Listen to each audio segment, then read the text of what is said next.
holy nation, a royal priesthood. Isusu tisuzwa lezvazo. Awuzonzi saint wafa sezvitwa pamukunzoko. You're a saint now. Tobazika. You're a Christian now. You're a disciple. You're a follower of Jesus Christ through grace. The one kind by a steward kwa hili.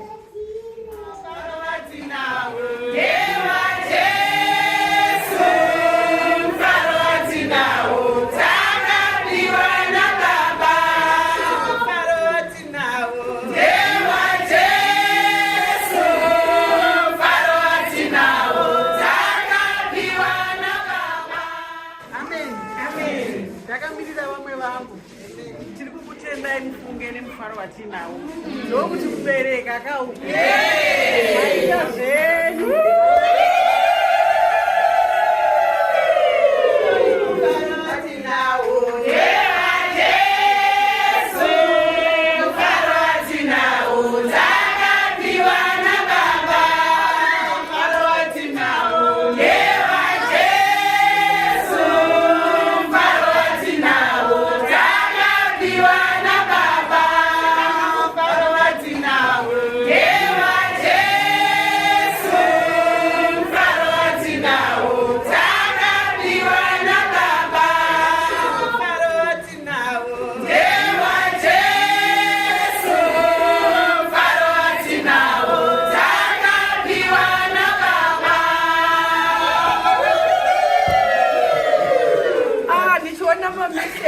yaka ekuti kune Mother's Day ndakaisa comment anozokomenda magroup but zvakanyanyisa kutaurwa ndikazokomenda ndikati my imagination is running wild.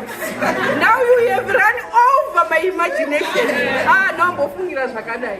Mwari akuitire zvakanaka vana baba aiwa maita dzidziso yakanaka.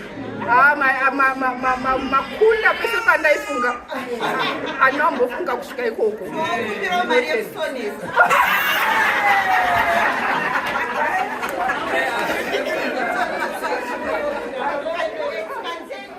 A holy nation, a royal priesthood. Isusu tisuzwa lezvazo. Chitumbiriza Church of Christ.